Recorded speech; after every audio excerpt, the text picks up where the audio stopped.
الحمد لله نعمده ونستعينه ونعوذ بالله من شرور أنفسنا ومن سيئات أعمالنا. من يهده الله فلا مضل له ومن يضلل فلا هادي له. وأشهد أن لا إله إلا الله وحده لا شريك له وأشهد أن محمدا عبده ورسوله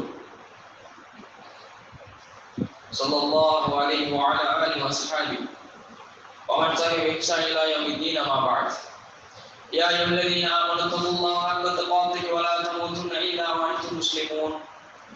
يا أيها الذين آمنوا قولوا قولا سديدا يصلح لكم أعمالكم ويغفر لكم ذنوبكم ومن يطع الله ورسوله فقد فاز فوزا عظيما.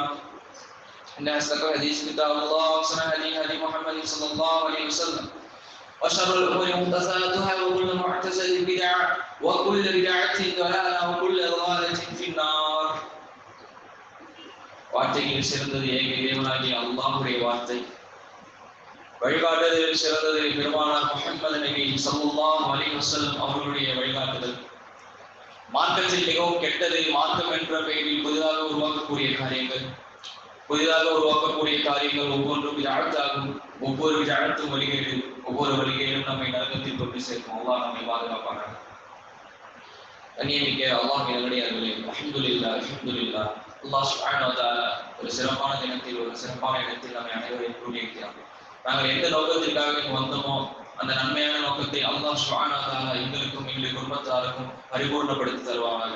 அல்லாஹ் சுப்ஹானஹு வ தஆலா எனக்கும் உங்களுக்கும் அருள் செய்வானாக. அல்லாஹ் சுப்ஹானஹு வ தஆலா எனக்கும் உங்களுக்கும் என்னுடைய குடும்பத்தாருக்கும் உங்களுடைய குடும்பத்தாருக்கும் ஏற்படுவதற்கும் கஷ்டங்கள், துன்பங்கள், துயரங்கள், நோய் நொடிகள், மருத்துவமனை செலவீனங்கள் இவை அனைத்தையும் பரிபூர்ணமாக லேசாக்கி தர வேண்டும் என்று துஆ செய்தவனாக என்னுடைய துஆவை ஆரம்பிச்சு. கண்ணியமிக்க அல்லாஹ்வின் நல்லடியார்களே, அல்ஹம்துலில்லாஹ் அல்லாஹ் சுப்ஹானஹு வ தஆலா ஒரு சிறந்த படைப்பாளன். உலகத்திலேயே பிரபஞ்சத்திலேயே படைக்கப்படாதது ஒன்று இருக்குன்னு சொன்னா அல்லாஹ் சுப்ஹானஹு வ தஆலா அவன் மட்டும்தான். ஏன்னா அல்லாஹ் படைக்கப்பட்டவனாக இருந்தான்னு சொன்னா அவன் இறைவனாக இருக்க முடியாது. அப்ப அல்லாஹ்வை தவிர மற்ற அனைத்துமே படைக்கப்பட்டது. அப்ப அல்லாஹ் சுப்ஹானஹு வ தஆலா சிறந்த படைப்பாளன். படைப்பாளர்கள் எல்லாம் சிறந்த படைப்பாளனாக இருக்கிறான். அப்ப அந்த படைப்பாளன் சில படைப்புகளை படைத்து விட்டு ஒரு சில படைப்புகளுக்கு சில முக்கியத்துவம் கொடுத்து சொல்றான். இதை நீங்க விட்டீங்கன்னா உங்களுக்கு கிடைக்காது, இதை நான் இது படைச்சதுலேயே சிறந்த படைப்பு, நீங்க வேணா இதுல குறைகள் கண்டுபிடிச்சு பாருங்கன்னு சொல்லி எக்கச்சக்கமான விஷயங்கள் மனிதர்களை பத்தி அல்லாஹ் பேசுறான். ஒரு சிறந்த படைப்பு மனிதர்களை படைச்சிருக்கிறேன்னு அல்லாஹ் சொல்றான். வானத்தை பத்தி அல்லாஹ் பேசும்பொழுது மலையை நான் எப்படி அறுக்கிறேன்னு பாருங்க, இதுல எவ்வளவு அந்தாட்சி இருக்குது பாருங்க, இப்படி எக்கச்சக்கமான விஷயங்கள் அல்லாஹ் சொல்றான். அதே மாதிரி அல்லாஹ் சொல்லக்கூடிய ஒரு முக்கியமான விஷயம், அல்லாஹ் படைத்த ஒரு முக்கியமான படைப்பு. அந்த படைப்பை நாங்கள் பயன்பெறாத வகையில நாங்க அதை என்ன பண்ணிட்டு இருக்கோம், கடந்து சென்றுட்டு இருக்கோம். பாத்தீங்கன்னா அல்லாஹ் படைத்தது நேரம்.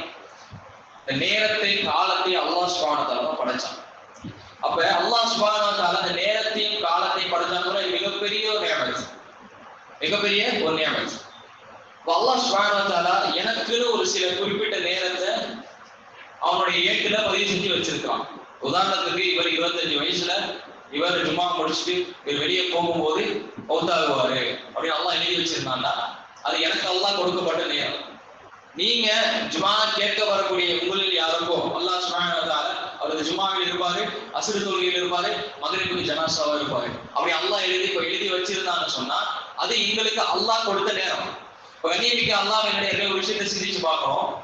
எப்படி எங்களுடைய பிறப்பு சான்றிதழ்ல டேட் ஆஃப் பர்த் எழுதுவாங்க, டேட் ஆஃப் பர்த் போட்டு 1990, 1995, 2000, 2000 இப்படி டேட் ஆஃப் பர்த் போறாங்களே, இதே மாதிரி அதுக்கு கீழே அப்படியே டேட் ஆஃப் டெத் இவர் இறக்கக்கூடிய நாள்னு போட்டு கையில கொடுத்திருந்தாங்கன்னா நாங்கள் இறக்கக்கூடிய நாளை இங்க அல்லாஹ் சுப்ஹானஹு உலகத்திலேயே மனிதர்கள் மூலமாக அறிவிக்கும்படியான இந்த செயல்பாடுகள் எல்லாம் ஏற்படுத்தான்னு சொன்னா எங்களுடைய அமல்கள் எப்படி இருந்திருக்கும்? உதாரணத்துக்கு சொல்ல போனா இப்ப உங்கள்கிட்ட ஒரு செய்தி கிடைக்குது, அசருக்கு பிறகு நீங்க மௌத்தாம போறீங்க, ஏதோ ஒரு நோயால பாதிக்கப்பட்டிருக்கீங்க சொல்லிட்டாங்க, உங்களுக்கு 3 மாசம் கெடு கொடுத்துருக்காங்க, இத்தனை மணி நேரத்துல உங்களுக்கு ஹார்ட் அட்டாக் வரும், நீங்க மரணிக்க போறீங்கன்னு சொல்லிடுறாங்க. அப்படி அசருக்கு முன்னாடி நீங்க மரணிக்க போறீங்கன்னு அவங்க சொல்லியிருந்தாங்கன்னு சொன்னா இந்த ஜும்மாவுடைய தொழுகை எங்களுக்கு எப்படி அமைஞ்சிருக்கும்? சுஜூதை விட்டு எந்திரிப்போமா? பதட்டத்திலேயே சொல்லுவோம். இறுதி தொழுகைன்னு சொல்லி பதட்டத்திலேயே தொழுதுட்டு இருப்போம். இமாம் அல்லாஹ் அக்பர்னு சுஜூதுக்கு எந்திரிச்சாரு, உடனே எந்திரிச்சாரு, அவரோட இறுதி தொழுகை ஆச்சு. இதுக்கப்புறம் நம்ம தொழ முடியாதுன்னு சொல்லிட்டாங்க, மௌத்தா போறோமேன்னு சொல்லி. இப்படித்தான் ஒவ்வொரு தொழுகையும் நாங்க தொழணும். அப்ப அந்த நேரத்தை நாங்க எந்த இடத்துல மிஸ் பண்றோம்னு சொன்னா, மரணம் எப்ப வருது, மரணம் நமக்கு எப்ப நிகழ போகுது அப்படிங்கிற விஷயம் நாங்க என்ன நினைச்சிட்டு இருக்கோம். எனக்கு ஒரு 20 வயது ஆகுது, எனக்கு ஒரு 50-60 வயதுக்கு மேல நான் பிள்ளை குடியெல்லாம் பெற்று எடுத்து பேர பேச்சு எல்லாம் கல்யாணம் முடிச்சு கொடுத்து தாடியெல்லாம் நிறைச்சு போன பிறகுதான் மரணம் வரும். அதனால இப்ப உள்ள தொழுகையெல்லாம் அலட்சியமா தொழுதுக்கலாம், பின்னாடி வரக்கூடிய தொழுகையை நாங்க நல்லா உன்னிப்பாக கவனமோட தொழுதுக்கலாம் அப்படிங்கிற நிலைக்கு போயிட்டு இருக்கோம். இன்னைக்கு அல்லாஹ் கிடையாது, அல்லாஹ் பாதுகாக்கணும். எப்ப அல்லாஹ் எனக்கும் உங்களுக்கும் கெடுவு கொடுச்சிருக்கான், எப்ப மலக்குள் மௌத்தை எங்களை சந்திப்பாங்கன்னு தெரியாது. அப்ப அதற்கு இடைப்பட்ட நேரம் இருக்குதானே, அது ரொம்ப முக்கியத்துவம் கொடுக்க வேண்டிய, ரொம்ப நாங்க பேணி நாங்க ஒவ்வொரு நேரத்தையும் ஒவ்வொரு நொடியும் கவனத்தோடு செலவழிக்க வேண்டிய முக்கியத்துவம் வாய்ந்த நேரங்கள். இன்னும் சொல்ல போனா, எப்ப இந்த நேரத்துடைய வெகுமதி எங்களுக்கு விளங்கும்னு சொன்னா, மரண தருவாயில வீட்டிலேயோ ஹாஸ்பிட்டல்லையோ படுக்க போட்டிருப்பாங்க. உயிர் அப்படி தொண்டை குழி சக்கராத்துடைய நிலை, தொண்டை குழிக்கு வந்துடும். சுத்தி மகள் நிற்பாங்க, தாய் நிற்பாங்க, தகப்பனார் நிற்பாரு, புள்ள குட்டிங்க நிற்பாங்க, சொந்தக்காரங்க நிற்பாங்க. ஐயே எங்க அப்பா மோத்தாப்பா போறாரு, ஐயே எங்க அம்மா மோத்தாப்பா போறாங்களே, ஐயே என்னுடைய நானா மோத்தாப்பா போறேன், என்னுடைய தம்பி மோத்தாப்பா போறேன், சுத்தி அழுதுகிட்டு இருப்பாங்க.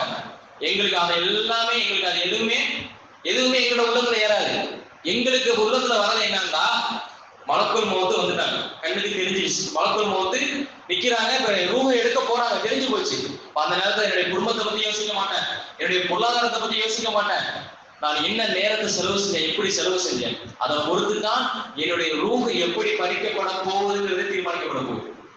நான் என்னுடைய நேரத்தை அல்லாஹ்வுடைய பாதையில செலவு செஞ்சிருந்தேன்னு சொன்னா, அந்த நிலையில மலக்குள் மௌத்தை சந்திக்கக்கூடிய அந்த நிலையில சந்தோஷமாக சிரித்த நிலையை ரப்ப சந்திக்க போறேன். ரப்புடைய பொருத்தத்தை பெற்றவனாக இந்த உலகத்துல நான் வாழ்ந்தேன், ரப்புக்கு பிடிக்காத எதையுமே நான் செய்யல, அதை அல்லாஹ் நிச்சயமா ஏற்றுக்கொள்வாங்கிற சந்தோஷத்தோட கண்ணை மூடுவாங்க.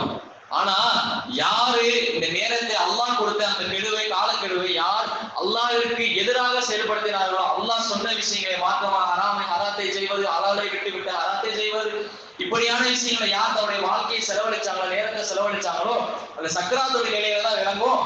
அந்த நேரத்தை நம்ம காசு பணத்தை பத்தி யோசிக்க மாட்டோம். சக்கராத்துடைய நிலையில மகளை கூப்பிட்டு, மா நீ ஒரு இடம் பிளாட் இருக்குது, அந்த பிளாட்ல நீ பாதி அவர் பாதி எடுத்துக்கன்னு சொல்லுவோமா? சக்கரத்துல என்னதுன்னு சொல்லுவோம்? இல்ல வீரோட 4 லட்சம் ரூபாய் பணம் வச்சிருக்கிற, எடுத்து நீங்க செலவு பண்ணுங்கன்னு சொல்லுவோமா? ஒன்னும் சொல்ல மாட்டோம். அந்த நிலையை அடைந்தவர்களுக்கு தான் தெரியும். அல்லாஹ் நம்ம அந்த மாதிரி கொடுமையான கடினமான குரூப் பிரியக்கூடிய நிலையில அல்லாஹ் பாதுகாக்கணும். இப்ப கண்ணியமிக்க அல்லாஹ் என்னுடையார்களே, அது மட்டுமா, மரணித்த பிறகு ரப்பிடத்துல கேள்வி கணக்கு கொண்டு செல்ல பிறகு என்ன சொல்லுவாங்க? யா அல்லாஹ் திருப்பி அனுப்ப, நபி நல்ல அமல்களை, நல்ல சாலியான நல்ல அமல்களை செஞ்சுட்டு வரேன். அஹ்ரிஜ்னி, என்ன வெளியேற்று யா அல்லாஹ், இந்த இடத்துல வெளியேற்று, நான் போயிட்டு நல்ல அமல்களை செஞ்சுட்டு வரேன்னு சொல்லி அந்த மனிதர் கதறுவான்னு சொல்லி அல்லாஹ் சொல்ற திருமறை குர்ஆன்ல சொல்லி காட்டுறான். அப்ப அந்த இடத்துல கதறதுக்கு முன்னதாகவே இந்த இடத்துல நாங்க உஷாராயிக்கிறோம். எங்களுடைய நேரத்தை நாங்க எப்படி செலவு செய்ய போறோம்? ஒரு நாளைக்கு அல்லாஹ் சுப்ஹானஹு வ தஆலா 24 மணி நேரங்களை கொடுத்திருக்கான். 24 மணி நேரங்கள்ல எத்தனை நிமிடங்கள் நாங்க அல்லாஹ்விற்காக செலவு செய்யறோம்? அதிகபட்சம் தொழுகை பார்த்தீங்கன்னா, சுருக்கமான சின்ன சூறாக்களை ஓதி தொழுதா கூட 5 வக்துக்கு 10 நிமிஷம்னா 50 நிமிஷம் தான், 1 மணி நேரம் கூட இல்லை. நீங்க மத்த நேரங்கள் ஃபுல்லா உங்களுடைய வாழ்க்கைக்காகவும் உங்களுடைய குடும்பத்திற்காகவும் உங்களுடைய தேவைக்காகவே நீங்க ஓடிட்டு இருக்கீங்கன்னு வச்சுப்போம். அல்லாஹ்விற்காக 50 நிமிடம் எங்களால கொடுக்க முடியல. இந்த சமுதாயம் 50 நிமிடம் கூட கொடுக்க முடியாத சமுதாயமாக தான் நீங்க சமுதாயம் இருக்கு. அல்லாஹ் பாதுகாக்கும். அப்ப இந்த 50 நிமிடம் கொடுக்க முடியலையே, இந்த 5 நிமிடத்தை கூட நான் கொடுக்காம அல்லாஹ்வுக்கு மாறு செஞ்சு வாழ்ந்துட்டு இருக்கிறேங்கிறது எப்ப தெரியுமா வழங்கும்? அப்படின்னு சொன்ன மாதிரி அந்த சக்கராத்துடைய நிலையில வழங்கும். பிறகு கபருடைய வேதனை, அதுக்கு பிறகு அல்லாஹ்விடம் கொண்டு போன பிறகு யாரா திருப்பி அனுப்ப கையேந்த போது வழங்கும். கண்ணியமிக்க அல்லாஹ் நடிகார்களே, இந்த நேரத்துடைய விஷயத்துல நாங்க ரொம்ப கவனமாக பாருங்க. அல்லாஹ் சொல்றான், அதிகமாக ஓதிய சொல்றான், ஒரு அஸ்ர் இன்னல் இன்சான லஃபீ குஸ்ர் இல்ல அல்லதீன ஆமனு வ அமிலுஸ் ஸாலிஹாத்தி. சுப்ஹானல்லாஹ், அந்த கடைசி ஆயத்துடைய அர்த்தத்தை பாருங்க. ஆயினும் எவர்கள் ஈமான் கொண்டு சாலிஹான நல்ல அமல்களை செய்து சத்தியத்தில் ஒருவருக்கு ஒரு உபதேசம் செய்து கொள்கிறாரோ, அல்லாஹ் எதுக்கு சொல்றான்? இன்னொரு வசனம் வச்சிருப்பான், ஒரு அஸ்ர் காலத்தின் மிக சத்தியமாக. இதுக்கு அறிஞர்கள் சொல்றாங்க அது நேரத்தையும் குறிக்கும். அடுத்த வசனத்தை பாருங்க. நிச்சயமாக மனிதன் நஷ்டத்தில் இருக்கிறான். இன்னல் இன்சான லஃபீ குஸ்ர். எதுக்காக மனிதன் நஷ்டத்தில் இருக்கிறான் அது சொல்லிட்டு அல்லாஹ் அடுத்ததாக சொல்றான், யாரு சாலிஹான நல்ல அமல்கள் செஞ்சாங்களோ, சத்தியத்தில் ஒருவருக்கு ஒரு உபதேசம் செய்து கொண்டார்களோ, தௌஹீத் உபதேசம் செய்து கொண்டார்களோ, அவர்கள் நஷ்டத்துல இல்ல. அந்த எதுகை மோனையோட அல்லாஹ் பேசுறான் பாருங்க. காலத்திற்கு சத்தியமாக இன்னல் இன்சான லஃபீ குஸ்ர், மனிதன் நஷ்டத்தில் இருக்கிறான். யார் நஷ்டத்துல இருக்கிறான்னு சொல்லல அல்லாஹ். யார் நஷ்டத்துல இல்ல, யார் நஷ்டத்துல இல்ல, யார் சாலிஹான நல்ல அமல்கள் செய்யறாங்களோ, யார் சத்தியத்துல தௌஹீதுல ஒருவருக்கு ஒரு உபதேசம் செய்து கொண்டு திருத்திக் கொள்கிறார்களோ அவர்கள் நஷ்டத்தில் இல்ல. அப்ப இது செய்யாதவங்க யாரு? அவங்கதான் அந்த 2வது வசனத்துல அல்லாஹ் சொல்லக்கூடியவங்க நஷ்டவாளின்னு அல்லாஹ் சொல்லி காட்டுறான். அல்லாஹ் ஒருத்தர் நஷ்டவாளின்னு சொல்லி காட்டுறான்னு சொன்னா என்ன அர்த்தம்? அவர் சொர்க்கம் போவார்னு அர்த்தமா? அவர் நல்லா சொர்க்கத்துல சந்தோஷமா இருப்பாரு அர்த்தமா? நரகத்துல இருப்பாருன்னு அர்த்தம். அல்லாஹ் பாதுகாக்கணும். இப்ப கண்ணியமிக்க அல்லாஹ்வின் அடியார்களே, இந்த விஷயங்களை நான் ரொம்ப கவனமா விசுவாசமான ஹதீஸை பாருங்க. விசுவாசம் சொல்றாங்க, உங்களுக்கு இந்த 5 ஏற்படுவதற்கு முன்னதாக இந்த 5 சரி செஞ்சுக்கீங்க, இந்த 5 நீங்க பயன்படுத்தீங்கன்னு சொல்றாங்க. இந்த ஹதீஸ் மிகச்சிறந்த ஒரு விளக்கத்தை தரக்கூடிய ஹதீஸா இருக்குது. இந்த ஹதீஸ்ல இருக்கக்கூடிய விஷயத்தை நாங்க ஃபாலோ பண்ணாலே எங்களுடைய வாழ்க்கையில அந்த அளவுக்கு நாங்க மார்க்கத்தை பின்பற்றக்கூடிய, மார்க்கத்தில் பிடிவாதமாக இருக்கக்கூடிய ஒரு சாலிஹான நல்ல முஸ்லிமாக வாழ முடியும். பாருங்க, விசுவாசம் சொல்றாங்க, உங்களுக்கு மரணம் வருவதற்கு முன்னதாக ஹயாத்தை பயன்படுத்திக் கொள்ளுங்கள். மரணம் வருவதற்கு முன்னதாக ஹயாத்தை பயன்படுத்திகள். முதல்ல சொன்ன பாத்தீங்களா, சக்கராத நிலையில விளங்குவோம். இந்த உலக வாழ்க்கை நாங்க வீணடிச்சிட்டோமே, தேவையில்லாத விஷயங்களை நேரத்தை செலவழிச்சோமே, நேரத்தை கண்டுபடி செலவழிச்சோமே, அல்லாஹ்வுடைய மார்க்கத்திற்காக நேரத்தை செலவழிக்கலையேன்னு சொல்லி நாங்க யோசிக்கிறது. எங்களுக்கு மரணம் வருவதற்கு முன்னதாக ஹயாத்தை பயன்படுத்திக் கொள்ளுங்கள் நபி சொல்றாங்களே, அந்த விஷயத்தை தான் முன்னாடி நான் உங்களுக்கு எச்சரிக்கை செஞ்சேன். இப்ப கண்ணியமிக்க அல்லாஹ் நடைகிற 2வது விஷயத்தை பாருங்க. உங்களுக்கு நோய் நொடி ஏற்படுவதற்கு முன்னதாக உங்களுடைய ஆரோக்கியத்தை பயன்படுத்திக் கொள்ளுங்க. அல்லாஹ் உள்ளத்தை அறிந்தவனாக இருக்கிறான். சேர்ல அவர்கள் தொழக்கூடிய சகோதரர்களை கேட்டு பாருங்க, நின்று தொழ முடியலேன்னு வருத்தத்தோடு தொழுந்துட்டு இருப்பான். அவனோட உள்ளத்தை அல்லாஹ் அறிஞ்சவனா இருக்கான். நல்லா யோசிச்சு பாருங்க. சேர்ல அமர்ந்து தொழக்கூடியவர்களை கேட்டு பாருங்க, நான்லாம் வாலிப வயசுல நின்று தொழுதுங்க, இன்னைக்கு பாருங்க நின்று தொழ முடியல. அல்லாஹ் என்னுடைய அந்த ஆரோக்கியத்தை எடுத்துட்டான். எனக்கு கால் வலி வந்துருச்சு, முட்டி வலி வந்துருச்சு, மூட்டு வலி வந்துருச்சு. இன்னைக்கு அல்லாஹ் இன்னைக்கு எத்தனை பேர் நின்று தொழக்கூடிய பாக்கியத்தை அல்லாஹ் சுப்ஹானஹு கொடுத்திருக்கான். அப்ப அந்த பாக்கியத்தை நாங்க சரியான முறையில பயன்படுத்துறோமா? இல்ல. நாங்க என்னைக்கு வயது முதிர்ந்து போன பிறகுதான் வாலிபத்தை வேஸ்ட் ஆகிட்டே யோசிக்கக்கூடியவங்களும் இருக்கிறாங்க. அல்லாஹ் பாதுகாக்கணும். அந்த வாலிபத்துல இருக்கும் பொழுதே அல்லது நின்று தொழக்கூடிய நல்ல அமல்கள் செய்யறதுக்கு அல்லாஹ் உலகத்துல, அதாவது உடம்புல அல்லாஹ் தெம்பு கொடுத்திருக்கக்கூடிய அந்த நிலையிலேயே அல்லாஹ்விற்கு அதிகமாக அமல்களை செஞ்சுட்டு நாங்க அந்த வயோதிகத்தை நாங்க அடையணும். கண்ணியமிக்க அல்லாஹ்வுடைய 2வது விஷயம். 3வது விஷயத்தை பாருங்க. நீங்க பிஸி ஆவதற்கு முன்னதாக, உங்களுக்கு சில கமிட்மெண்ட்ஸ் வருவதற்கு முன்னதாக நீங்க ஃப்ரீயா இருக்கக்கூடிய நேரத்தை பயன்படுத்திக்கீங்க. இது எப்படி ஒரு உதாரணம் சொல்லலாம்னா, இன்னைக்கு வாலிபர்கள் திருமணம் ஆவதற்கு முன்னதாக அதிகமா அவங்களுக்கு கமிட்மெண்ட்ஸ் எதுவுமே இருக்காது. இன்னும் சொல்ல போனா அவங்கதான் மனைவிக்கு கொடுக்க வேண்டிய தேவை இருக்காது, பிள்ளைகளுக்கு கொடுக்கணுங்கிற அந்த கமிட்மெண்ட்ஸ் இருக்காது, சம்பாதிச்சே ஆகணுங்கிற எந்த வித கட்டாயமும் இருக்காது. அவங்களோட ஒரு லைஃப் வாழ்ந்துகிட்டே இருப்பாங்க. திருமணத்துக்கு பிறகு மனைவியை பார்த்துக்கணும், பிள்ளைகளை பார்த்துக்கணும், வீட்டு வாடகை கொடுக்கணும், கரண்ட் பில் கட்டணும், எக்கச்சக்கமான கமிட்மெண்ட்ஸ் வந்துடும். அப்ப என்ன சொல்லுவாரு, நான் அந்த பொருளாதாரத்துக்காக ஓடிக்கிட்டே இருக்கிறேன், எனக்கு நேரமே இல்லை, அதனால அல்லாஹ்வுக்காக அமல்களை செய்ய முடியல அப்படின்னு சொல்லுவாரு. ஆனா இந்த கமிட்மெண்ட்ஸ் வருவதற்கு முன்னதாக ஒரு நேரம் கிடைக்க தெரியுமா, எனக்கு ஃப்ரீயான டைம் இருக்கு தெரியுமா, அந்த நேரத்தை சரியான முறையில பயன்படுத்தி சொல்லி உலமாக்கள் சில விளக்கங்கள் மூலியமா சொல்லி காட்டுறாங்க. அடுத்தது பாருங்க, நீங்கள் வயதாவதற்கு முன்னதாக வாலிபத்தை பயன்படுத்திக் கொள்ளுங்க. இது வயதானவர்களுக்கு விளக்கும். வயதானவர்கள் நினைப்பாங்க, நம்ம வாலிபத்தை சரியான முறையில் பயன்படுத்தணுமா? அப்ப இன்னைக்கு வாலிப வயதில் இருக்கக்கூடிய, அதாவது வாலிபனை என்ன, எங்களால சரியான முறையில் நின்றாச்சல் தொழக்கூடிய ஆரோக்கியத்தை உடல் இருக்கக்கூடிய நிலையில இருக்கக்கூடிய நாங்க சிந்திச்சு பார்க்கணும். எங்களால நின்று கூட தொழ முடியாம படுத்த படுக்கையில போறதுக்கு முன்னாடி அல்லாஹ் கொடுத்த அந்த ஆரோக்கியத்தையும் அந்த வாலிபத்தையும் அல்லாஹ்வுடைய பாதையில செலவு செய்யணும் அப்படிங்கிறது விளக்கம். அடுத்தது பாருங்க, உங்களுக்கு வறுமை ஏற்படுவதற்கு முன்னதாக அல்லாஹ் உங்களுக்கு கொடுத்த பொருளாதாரத்தை நீங்க அல்லாஹ்வுடைய பாதையில செலவு செய்யுங்க. இந்த 5 விஷயங்கள், இந்த 5 விஷயத்த நாங்க எங்களோட வாழ்க்கையில தினந்தோறும் கடைபிடிச்சுட்டு வந்தோம்னா எங்களுடைய வாலிபத்தை நாங்க எப்படி பயன்படுத்துறோம், எங்களுடைய நேரத்தை நாங்க எப்படி பயன்படுத்துறோம், என்னுடைய ஆரோக்கியத்தை நான் எதுக்காக பயன்படுத்துறேன், ஆரோக்கியத்தை பெண்களுக்கு பின்னாடி வண்டியில சுத்துறதுக்கு பயன்படுத்துறானா, அல்லாஹ்வுடைய பள்ளியை தேடி ஓடி வருவதற்கு பயன்படுத்துறானா? கண்ணியமிக்க அல்லாஹ் நிறைய எக்கச்சக்கமான இந்த விஷயங்களை நாங்க எங்களுடைய வாழ்க்கையில தினந்தோறும் நாங்க அப்படி டெஸ்ட் பண்ணிக்கிட்டே வந்தோம்னு சொன்னா, விபரீசம் எனக்குமானது உங்களுக்குமானதுதான். டெஸ்ட் பண்ணிக்கிட்டே வந்தோம்னு சொன்னா நிச்சயமாக ஒரு நல்ல முஸ்லீமாக மாறிப்போம். அல்லாஹ்வுடைய பொருத்தத்தை பெற்ற நல்ல முஸ்லிமோட இன்னொரு ஹதீஸை பாருங்க.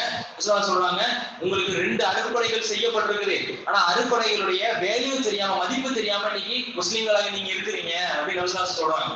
என்ன 2 விஷயம்? 2 விஷயத்தை பாருங்க. உங்களுக்கு கொடுக்கப்பட்ட ஆரோக்கியமும் உங்களுக்கு சாலையான நல்ல அமல்கள் செய்வதற்காக அல்லாஹ் ஏற்படுத்திய நேரங்களும். இந்த 2 பெரிய நேமத். இந்த 2 நேமத்தை நாங்க இன்னைக்கு என்ன பண்ணிட்டு இருக்கோம்? அதாவது குடும்பங்களுக்காக அதை கடந்து போயிட்டு இருக்கிறோம். ஆஸ்பத்திரியில சீரியஸான ஐசியூ வார்டில் இருக்கக்கூடியவங்களை சந்திச்சு பாருங்க. இன்னைக்கு மௌத்து வர போதா, நாளைக்கு மௌத்தா, இன்னைக்கு ரூம் பிரிய போதா, ஒரு பக்கம் இது ஓடும், அது பக்கம் டெக்னாலஜி எல்லாம் வச்சு அந்த ஆக்சிஜன் மாஸ்க் எல்லாம் வச்சு சக்கராத்தோட நிலையில படுத்திருப்பாரு. அங்க போய் பார்க்கும் போது தெரியும், அல்ஹம்துலில்லாஹ் அல்லாஹ் அந்த ஆரோக்கியத்தை எனக்கு கொடுத்துருக்கணும். உண்மையிலேங்க அப்படி உண்மையாவே ஈமான் எங்களுக்கு வீக் ஆகுதா? முன்சென்ற சலப்புகள் இருக்கிறது பழக்கம் என்ன தெரியுமா? என்னைக்கு அவங்களோட ஈமான் வீக் ஆகுதோ, பாவத்தின் பக்கம் உள்ளம் போன்னு அவங்களை விரட்டுறது என்ன தெரியுமா செய்வாங்களாம்? தன்னுடைய வீட்டுக்கு பின்புறமாக ஒரு கபரை வெட்டி வச்சிருப்பாங்களாம். கபரை புளிய வெட்டி வச்சிருப்பாங்களாம். எப்பப்பெல்லாம் ஈமான் அவங்களுக்கு டவுன் ஆகிற மாதிரி விளங்குதோ அப்பப்பெல்லாம் அந்த குழியில அங்கே போய் படுத்துக்கிட்டு வானத்தை பார்ப்பாங்க. இதுதான் அவன் நிரந்தர வீடு, நீங்க தான் வரப்போற, இந்த உலகத்துக்காக நீ ஆசைப்படுறன்னு சொல்லி தன்னைத்தானே அவங்க சோதிச்சு பார்த்துப்பாங்க. தனக்கு தானே அவங்க பயத்தை முட்டிப்பாங்களாம். அந்த கபரை வெட்டி வச்சு கபருள்ள போய் படுத்து தங்களை தானே சோதிச்சு பார்ப்பாங்களாம். இந்த ஜனாசாக்கு கபரு வெட்டப்பட்டிருக்கும் பொழுது வாய்ப்பு கிடைச்சா அந்த கபருள்ள போய் படுத்து பாருங்க. படுத்து அப்படியே வானத்தை எட்டி பாருங்க. அன்னைக்கு உள்ள சொல்லும், உலகம், குடும்பம், குட்டி, மனைவி, இந்த கபரு உள்ளாக்க என்னத்தை எடுத்துட்டு போக முடியும் சொல்லுங்க? ஒன்னும் எடுத்துக்க முடியும். அப்ப அந்த கபரு உள்ள போய் படுத்து அந்த முன்சென்ற சலப்பு சாலிகள் தங்களை தாங்களே எச்சரிக்கை செய்து கொண்டாங்க. ஆனா இன்னைக்கு அந்த மாதிரி வாய்ப்பு கிடைக்கலன்றாலும் மருத்துவமனைகளை எப்பப்பெல்லாம் பாவம் செய்யணும், எப்பப்பெல்லாம் உங்களுக்கு ஈமான் பலவீனமாகுதோ மருத்துவமனைகளை சென்று போய் பாருங்க. அங்க இருக்கக்கூடிய சீரியஸான ஐசியூ வார்டை போய் பாருங்க. இப்ப விளங்கும் அல்ஹம்துலில்லாஹ் எல்லாம் பெரிய அருள் செஞ்சிருக்கான். நல்லா நிறைய நன்றி செலுத்தணும். அதை நல்ல அமல்களை செய்யணும். அந்த நேரத்தை அல்லாஹ்வுடைய பாதையில செலவு செய்யணும் அப்படிங்கிறது எங்களுக்கு விளங்கும். இன்னும் பாத்தீங்கன்னா சமீபத்துல ஒரு அறிஞர் ஒரு ட்வீட் போடுறாரு. ஒரு ட்வீட் என்ன ட்வீட் போடுறாருன்னா, முன் சென்ற சலஃபு சாலிஹீன்கள் ஒரே நாள்ல முழு குர்ஆனையும் ஓதி முடிச்சாங்க. ஒரே நாள்ல முழு குர்ஆனையும் ஓதி முடிச்சாங்க. ஆனா எனக்கு அது ஒரு ஆச்சரியமான விஷயமா தெரியல. அவங்க சொல்றாங்க, எனக்கு அது ஆச்சரியமான விஷயமா தெரியல. இப்ப நமக்கு அது ஆச்சரியமான விஷயம். ஒரு நாள்ல உட்கார்ந்து ஃபுல்லா குர்ஆனை முழுசா ஓதி முடிச்சிருக்காங்கன்னா எந்த அளவுக்கு டெடிகேஷனா இருந்திருக்காங்க. ஆனா அவர் சொல்றாரு, எனக்கு அது ஆச்சரியமா தெரியல. ஏன்னா இன்னைக்கு எங்களுடைய இந்த சமுதாயம் வந்துதானே, அவங்க ஒரு நாள் முழுக்க போனையே பார்த்துட்டு இருக்காங்க பொழுது அவங்களால ஒரு நாள் முழுக்க குர்ஆனை ஓதி இருக்க முடியாதான்னு நான் யோசிக்கும் பொழுது எனக்கு அது பெரிய விஷயமா தெரியல அப்படிங்கிறாங்க. என்ன சொல்றாங்க, இன்னைக்கு இருக்கக்கூடிய சமுதாயம் எப்படி இந்த மொபைல் போனை நேசிக்கிறோமோ, எப்படி ஒரு நெஞ்சிலேயே பாக்கெட்லயே வச்சுட்டு எங்க போனாலும் எடுத்துட்டு போறோம், ஃப்ரீ டைம் கிடைச்சா உடனே ஓபன் பண்ணி ஃபேஸ்புக், வாட்ஸ்அப், இன்ஸ்டாகிராம் பார்த்துட்டு இருக்கிறோமோ, அது மாதிரி முன் சென்ற சலஃபு சாலிஹீன்கள் குர்ஆனை சுமந்து கொண்டு சென்றவர்களாக இருந்தாங்க. சுப்ஹானல்லாஹ். அதனாலதான் அவங்களால ஒரு நாளைக்கு 30 ஜூஸையும் ஓதி முடிக்க முடிஞ்சிச்சு. இன்னைக்கு எங்களால ஒரு நாள் முழுக்க போனை கொடுத்து இன்டர்நெட் 5G 6G போட்டு கொடுத்து நீங்க ஃப்ரீயா இன்டர்நெட் நீங்க யூஸ் பண்ணுங்கன்னு சொல்லி உட்கார வச்சு கொடுத்தவங்க சொன்னா ஒரு நாள் முழுக்க போன் பார்க்கறதுக்கும் எங்களுக்கு உடல்ல தெம்பு இருக்கு. குர்ஆனை துறப்பதற்கும் அல்லாஹ்வுக்காக நேரத்தை செலவு செய்வதற்கும் எங்களுக்கு உடல்ல தெம்பு இல்லை. அல்லாஹ் பாதுகாக்கணும். கண்ணியமிக்க அல்லாஹ் நல்லடியார்களே, இன்னொரு விஷயத்தை பாருங்க. முன்சென்ற சலஃப் இமாம் இப்னு தைமியா ரஹிமஹுல்லாஹ் எப்படிப்பட்ட ஒரு அறிஞர், ஷேகுல் இஸ்லாம்ங்கிற பட்டத்தை பெற்றவர். அவர் என்ன செய்யறாரு, லொஹர் தொழுகைக்கு பிறகு அமர்ந்து ஒரு கிதாபை எழுதுறாரு. லொஹர் தொழுகையிலிருந்து அசர் தொழுகை வரைக்கும் இடைப்பட்ட நேரத்தில் ஒரு கிதாபை எழுதுறாரு.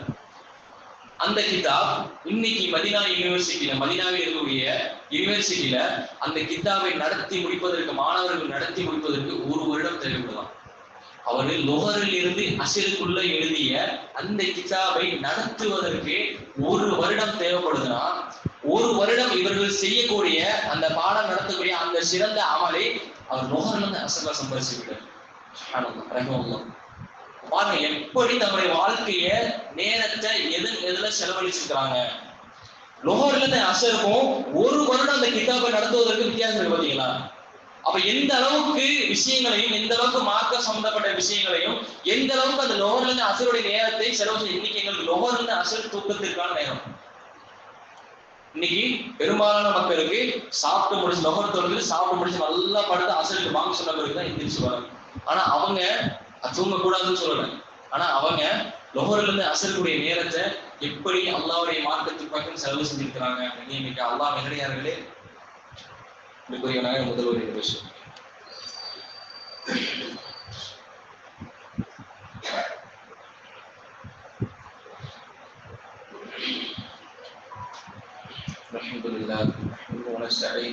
بالله من شرور انفسنا ومن سيئات اعمالنا من يهده الله فلا مضل له ومن يضلل فلا هادي له واشهد ان لا اله الا انت استغفرك. கண்ணியமிக்க அல்லாஹ்வின் நல்லடியார்களே, இன்னும் சில விஷயங்களை பாருங்க. இப்னு தைமியா ரஹ்மத்துல்லாஹ் நம்முடைய மரண நொடியில நாங்க மரணிக்கும் போது எந்த நிலையில இருப்போம் அல்லாஹ்வே அறிஞ்சோம். ஆனா இப்போ இப்னு தைமியா ரஹ்மத்துல்லாஹ்வுடைய மரண நொடியை பத்தி நீங்க வரலாறு பேசுதுன்னா அவருடைய மரண நொடி அந்த அளவுக்கு அமைஞ்சிருக்குது. எப்படின்னு பாத்தீங்கன்னா, அவர்கள் மரணிப்பதற்கு முன்னதாக குர்ஆனை தன்னுடைய கையில பிடித்துக் கொண்டு உன்னோடு செலவழிக்காத நேரம் எல்லாம் வீணா போயிடுச்சுன்னு சொன்னவராக மரணிச்சாங்க. உன்னோடு செலவழிக்காத நேரம் எல்லாம் இது யாரு சொல்றா? அதாங்க யாரு சொல்றான்?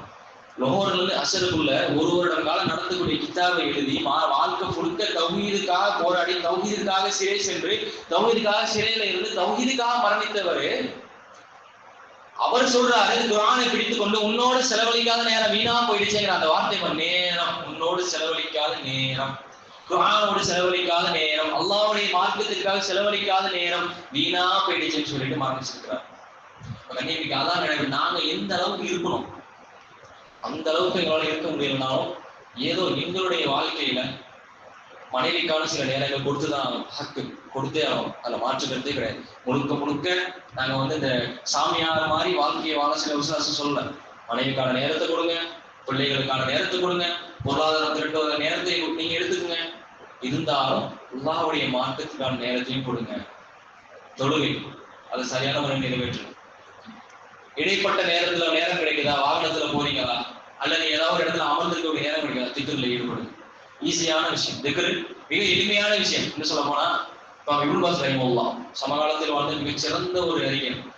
அவங்க என்ன செய்வாங்கன்னா, சிறு வயதில இருந்து திக்ரு சொல்லி பழகினதுனால அவங்களே திக்ரு செய்வதை நிறுத்தினாலும் அவங்க வாய் எடுத்தாங்க. வாய் ஆட்டோமேட்டிக்கா திக்ரு செஞ்சுட்டே இருக்கும். வாய் ஆட்டோமேட்டிக்கா திக்ரு செஞ்சுக்கிட்டே இருக்கும். என்ன சொல்ல போனா, அவங்களுடைய மாணவர்கள் சொல்றாங்க, எங்களுடைய அறிஞர் சாப்பிடுவார், கூட உட்கார்ந்து சாப்பிடுவாரு. அவர் சாப்பிடும் பொழுது ஒரு துண்டு குப்புச பிச்சு வாயில வைப்பாரு. அதை முழுகிறதுக்குள்ள திக்ரு செய்யறே போவார். சுப்ஹானல்லாஹ். அவரே அதை நிறுத்தணும்னு ஆசைப்பட்டாலும் நிறுத்தணும்னு நினைச்சாலும் அவரால் திக்ரு செய்யறதோ வாய் நிறுத்துறது இல்லை. அல்லாஹ் சொல்றான், அப்படிப்பட்ட ஒரு அருளை செஞ்சிருக்கான் அவருக்கு. ஏன்னா அவருடைய பிராக்டிஸ் வாழ்க்கை முழுக்க அல்லாஹ்வை திக்ரு செய்வதிலேயே கழிச்சாங்க. இன்னும் சொல்ல போனா சொல்றாங்க, ஒரு ஃபத்வா கேட்டு வந்தா, மார்க்க தீர்ப்பு கேட்டு வந்தா, இது சரியா கூடுமா கூடாதான்னு கேட்டு வந்தா என்ன செய்வாங்க, அப்படி இப்ப மேல போட்டுருக்கிற அந்த துண்டை எடுத்து கட்டியாவை எடுத்து வாயில கடிச்சுக்கிட்டு தான் ஃபத்வா கொடுப்பாரு. ஏன்னா அந்த வாய் சாப்பாக தான் திக்ரு செய்வது, சுப்ஹானல்லாஹ் சொல்வது, அல்ஹம்துலில்லாஹ் சொல்வது, அல்லாஹ் லா இலாஹ இல்லல்லாஹ் சொல்வது வாய் நிறுத்தாராம். அதனால துண்டை எடுத்து பல்லுல கருவாப்பல்ல கடிச்சுக்கிட்டு தான் அவர் ஃபத்வா கொடுப்பார். சில வீடியோ கொள்ள பார்த்துருக்கோம். துண்டை எடுத்து இப்படி ஏதாவது செஞ்சுட்டே இருப்பாங்க. கவனத்தை மாற்றுவாங்க. ஃபத்வா கொடுப்பதற்கு வாய் எதுவும் குழம்ப கூடாது அப்படிங்கிறதுக்காகவே துண்டை எடுத்து சுத்திக்கிட்டே ஃபத்வா கொடுப்பாங்க. அடுத்து துண்டை எடுத்து வாயில கடிச்சுக்கிட்டே ஃபத்வா கொடுத்துருப்பாங்க. சுப்ஹானல்லாஹ். சமகாலத்துல வாழ்ந்த அறிஞர், சஹாபாக்கள், சலஃபுகள் நீங்க அப்படியே போக தேவையில்லை. சமகாலத்துல வாழ்ந்த அறிஞர். அப்ப அவங்களுக்கு தான் அல்லாஹ்வுடைய பாதையில செலவு பண்றதுக்கு நேரம் இருக்குதுங்க பொழுது எங்களுக்கே அந்த நேரங்கள் இருக்க மாட்டேங்குன்னு சொல்ல போனா, ஒரு சில சலஃபுகளுடைய ஒரு விஷயம் பாருங்க, எந்த அளவுக்கு ஒரு மைன்யூட் செகண்டா இருந்தாலும் அல்லாஹ்வுடைய பாதையில எப்படி செலவு செய்ய யோசிச்சிருக்காங்க பாருங்க. தன்னுடைய வீட்டுக்கு உணவு சாப்பிடுவதற்காக போறாங்க. தங்கச்சி இருக்கிறாங்க வீட்டுல. சில சலஃபுகள் வாழ்க்கை நடந்த விஷயம். தங்கச்சி இருக்கிறாங்க. அந்த தங்கச்சி என்ன பண்றாங்க, இவருக்காக ஃபோக்கஸ் கட் பண்ணிட்டு இருக்காங்க. இந்த அறிஞர் என்ன செய்யறாரு, அந்த குஃபுஸ் கட் பண்றது ரொம்ப நேரம் பார்த்துட்டே இருக்கிறாரு. தங்கச்சி கேட்கறாங்க, என்னன்னா ரொம்ப நேரம் பாக்குறீங்க, என்ன ஆச்சுன்னு கேட்கும் பொழுது அவர் சொல்றாரு, இந்த குஃபுஸ் கட் பண்றதுக்கு ஒரு சில நொடிகள் தேவைப்படுது உனக்கு, அந்த நொடிகள்ல கூட 2-3 திக்ரு செஞ்சிடலாம் அப்படின்னு இருக்காரு. சாதாரண விஷயம் இது நாங்க ஒரு விஷயமாவே எடுத்துக்க மாட்டோம். ஒரு குப்போஸ் கட் பண்றதுக்கு இடைப்பட்ட நேரத்தில் கூட 2-3 திக்ர்கள் செய்யலாம்னு சொல்லி அவர் மார்க்கத்துக்கு ஒரு அறிவுரை செஞ்சிருக்காங்க தங்கச்சிக்கு. சுப்ஹானல்லாஹ். எந்த அளவுக்கு ஒரு மைன்யூட் செகண்டாக இருந்தாலும் அதை நாங்க யாருக்காக செலவு செய்யறோம் அப்படிங்கிற ரொம்ப கவனமா அதை கண்ணியமிக்கலாம். அல்லாஹ்வின் நல்லடியார்களே, அதனால இந்த உலக வாழ்க்கையுடைய அந்த சந்தோஷத்துல என்ன செஞ்சக்கூடாது, நாங்க வீழ்ந்து இந்த நேரத்தை அல்லாஹ்வை விட்டு அல்லாஹ்வுக்கு எதிரான முறையில செலவு செஞ்சிடக்கூடாது. சொல்ல போனா இன்னைக்கு மௌலிதுகள், கந்தூரி விழா எல்லாம் ஆரம்பிச்சு எல்லாம் அப்படியே அந்த சிறுக்குகள் விழாக்கள் வந்துட்டே இருக்கு. அடுத்தடுத்த மாசம் கந்தூரி விழா, அது மௌலிதுகள் இப்படியே சொல்லி போயிட்டே இருக்கோம். அப்ப சாலியான நல்ல அமல்கள் செய்யறோங்கிற பேர்லயே, அந்த நேரத்தை நன்மைக்காக செலவு செய்யற பேர்லயே மார்க்கத்துக்கு முரணான வழியில் நரகத்திற்காக அந்த நேரத்தை செலவு செஞ்சுட்டு இருக்காங்க. அல்லாஹ் பாதுகாக்க. இன்னும் சொல்ல போனா விளையாட்டு செய்வது மிகப்பெரிய ஒரு மோசமான விஷயம். ஏன்னா அதை நாங்க பாவம்னு நினைச்சு செய்ய மாட்டோம், நன்மைன்னு நினைச்சுதான் செய்யறோம். விளையாட்ட பாவம்னு நினைச்சு செய்ய மாட்டோம், நன்மைன்னு நினைச்சுதான் செய்யறோம். நீங்க அப்படியே விளையாட்டு செய்யக்கூடிய பார்த்து கேளுங்க, நேரத்தை இப்படி நீங்க மௌலத்தை வச்சு வேஸ்ட் ஆகுறீங்க. நன்மை தானே, நேரத்தை தானே அல்லாஹ் ரசூலை புகழ்றதுக்காக, அல்லாஹ்வை புகழ்றதுக்காக தானே நாங்க செலவு செய்யறோம். இதுல என்ன தப்பு இருக்குது? கந்தூரில என்னங்க நேரத்தை இப்படி அல்லாஹ் சொல்லாத வழியில நீங்க செலவு செய்து இருக்கீங்களா? அல்லாஹ்வுக்கு கோபம் ஏற்படுத்தக்கூடிய வழியை செலவு செய்து இருக்கீங்க. நல்ல விஷயத்தான செலவு செய்யறோம். அவுலியாக்களை தானே கண்ணியப்படுத்துறோம், அல்லாஹ்வை தானே நாங்க நேசிக்கிறோம், அல்லாஹ்வை தானே நாங்க கண்ணியப்படுத்துறோம். அப்ப இந்த விளையாட்டுங்கிறது நேரத்தை நாங்க எதுல செலவு செய்யறோங்கிறத விட அது நன்மையா தீமையானதை விலக வைக்காம அப்படியே அந்த நேரம் அப்படிங்கிற நரகத்துக்கு கொண்டுக்கிறாங்க. அதாவது விசுவாசம் ஒவ்வொரு உரையை ஆரம்பிப்பதற்கு முன்னதாக விளையாட்டை குறித்து எச்சரிக்கை செய்தவர்களாக அந்த உரைகளை ஆரம்பிப்பாங்க. ஜும்மா உரையா இருக்கும், மற்ற உரைகளாக இருக்கட்டும், பெரும்பாலும் ஹதீஸ்ல பார்க்க முடியும். அப்ப இன்னைக்கு அல்லாஹ் கிடையாதுங்களே, இந்த மாதிரியான விஷயங்களை நாங்க ரொம்ப கவனமாக இருக்கணும். நாங்க எங்களுக்கு ஒரு ஷெட்யூல் போடணும்.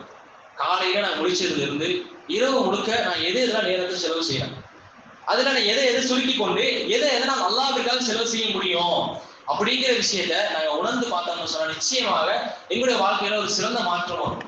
அதனால நான் முன்னாடி சொன்ன மாதிரி முழுக்க நீங்க பள்ளியிலேயே படுத்து கிடந்து பள்ளியிலேயே நீங்க திக்கு செஞ்சு சுஜிதிலே கடங்க அப்படிங்கிற உலகத்துல யாரும் சொல்லணும். இந்த நியூஸ் நீங்க காலம் அப்படி மாறிடுச்சு. அப்ப நீங்க எப்படி இருக்கணும்னா இருக்கிற நேரத்தை அல்லாஹ்வுடைய பாதையில் எப்படி செலவு செய்யலாம், அல்லாஹ்விற்காக அல்லாஹ்வை நினைவு கூறுவதற்காக எப்படி செலவு செய்யலாங்கிறத யோசிச்சு பாருங்க. இன்னொரு விஷயம் ஒரு எச்சரிக்கை, எனக்கும் உங்களுக்குமான எச்சரிக்கை. ஒரு விஷயம் அல்லாஹ் உங்களுக்கு எடுத்து சொல்வதற்கு முன்னதாக நீங்க அதை தெரியாதவர்களாக இருந்தீங்கன்னு சொன்னா, யா அல்லாஹ் எனக்கு இந்த விஷயத்தை பத்தி தெரியல, அதனால நான் அந்த விஷயத்தை செய்யலைன்னு சொல்லி அல்லாஹ்விடத்துல பேச முடியும். அது அல்லாஹ் ஏற்றுக்கொள்ளலாம் கொள்ளையாங்க. ரெண்டாவது விஷயம், ஒரு ஆளு தொழுகையை பற்றியே தெரியல, இஸ்லாத்தை பற்றியே தெரியல, அவருக்கு இஸ்லாம் பற்றிய விஷயம் செய்தியுமே சென்றடையல, அவருக்கு மறுமையில ஒரு தனி தீர்ப்பு இருக்கு. அறிஞர்கள் சொல்றாங்க, ஒரு காட்டுவாசியா இருக்கிறார், அவர் இஸ்லாம் பற்றிய செய்திகளே எடுத்து வைக்கப்படல, எந்த விதமான செய்திகளும் இஸ்லாத்தை பற்றி தெரியல. அப்ப நரகத்துக்கு போறா சொர்க்கத்துக்கு போவாரா? அவர்கள் சில விஷயங்களுக்கு அதை அல்லாஹ் தான் தீர்மானிக்கிறான்னு சொல்லி அறிஞர்கள் சொல்லி சில ஹதீஸ் மூலங்கள் சொல்லி காட்டுறாங்க. அப்ப பாத்தீங்கன்னா ஒரு விஷயம் உங்களுக்கு தெரியப்படுத்துவதற்கு முன்னதாக, செய்தி உங்களுக்கு சென்றடைவதற்கு முன்னதாக அந்த விஷயம் குறித்தான கேள்விங்கிறது கம்மியா தான் இருக்கும். ஆனா இன்னைக்கு நேரத்தை குறித்து, நேரத்தை எப்படி வீணடிக்கிறோம், அதை வீணடிக்க கூடாது அப்படிங்கிற விஷயம் சம்பந்தமாக இன்னைக்கு நானும் உங்களோட பேசிட்டேன், நீங்களும் உங்க விஷயத்தை காதுல கேட்டீங்க. அப்ப இதுக்கு அல்லாஹ் சாட்சி. அப்ப அல்லாஹ் உங்களுக்கு இந்த விஷயத்த உணர்த்திட்டான். உணர்த்தப்பட்ட விஷயத்துல நாங்க மாறு செஞ்சோம்னு சொன்னா நிச்சயமா இதுக்கு அல்லாஹ் கண்டிப்பா பிடிக்கும். அல்லாஹ் பாதுகாக்கும். நான் கேட்கவே இல்லை, நேரத்தை பத்தியான பெருமதி எனக்கு வேங்கல, நேரத்தை ஏதோ மாதிரி செலவழிச்சேன், மகிழ்ச்சியா, நேரத்தை பத்தி எனக்கு தெரியாது, அல்லாட்டுக்கு கையை அல்லாஹ் ஏற்றுக்கொள்ளலாம்னு கொள்ள ரெண்டாவது விஷயம். ஆனா இதற்கான எச்சரிக்கை செய்யப்பட்ட பிறகும் அந்த நேரத்தை நாங்க அல்லாஹ்வுடைய பாதையில செலவு செய்யாம வீணடிச்சோம்னு சொன்னா நிச்சயமாக அல்லாஹ் இதை பிடிப்பான். அல்லாஹ் எங்களை பாதுகாப்பு. கண்ணியமிக்க அல்லாஹ் கிடையாதுங்களே, இந்த எச்சரிக்கை உங்களுக்குமானது எனக்குமானது, இந்த உபதேசம் உங்களுக்கு மனம் இறக்குமாங்க. கண்ணியமிக்க அல்லாஹ்வினுடைய எங்களுடைய வாழ்க்கையில வரக்கூடிய நாட்களை அல்லாஹ்விற்காக, அல்லாஹ்வுடைய மார்க்கத்திற்காக முடிந்த அளவுக்கு எந்த அளவுக்கு முடியுமோ அந்த அளவுக்கு அல்லாஹ்வுடைய பாதையில் செலவு செய்து அல்லாஹ் லா இலாஹ இல்லல்லாஹ் என்ற கலிமாவோடு மரணிக்கக்கூடிய பாக்கியத்தை அல்லாஹ் சுப்ஹானஹு வ தஆலா உங்களுக்கும் எனக்கும் கொடுக்க வேண்டும் என்று துஆ செய்வதாக நான் துஆவை நிறைவு செய்கிறேன். வா அஸ்ஸலாமு அலைக்கும் வரஹ்மத்துல்லாஹி வ பரகாத்துஹு.